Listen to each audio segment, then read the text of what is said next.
Hello, and welcome to Uncle Bill's Kitchen.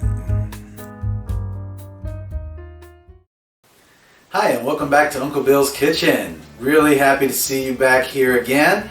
Today, I wanted to go over a different type of recipe. This is when you've already been out and you've had some wonderful, amazing chicken wings like these we have here. Maybe you had them deep fried, maybe they were grilled.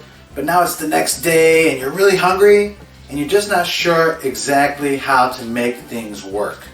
Well, I'm going to show you a way to bring these chicken wings back to life by using this, an air fryer. Stay tuned. How to reheat chicken wings in an air fryer.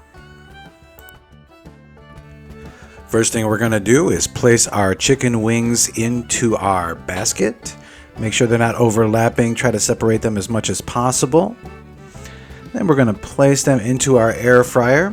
We're going to set our air fryer to 330 degrees for 5 minutes, and it's that simple.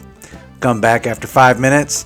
Depending on the size of your wings, these should be done. If they are a little thicker than the ones I have, go ahead and put them in for 2 minutes at a time, over and over until you reach the desired heat. Mine only took 5 minutes. And my God, are they crunchy and delicious.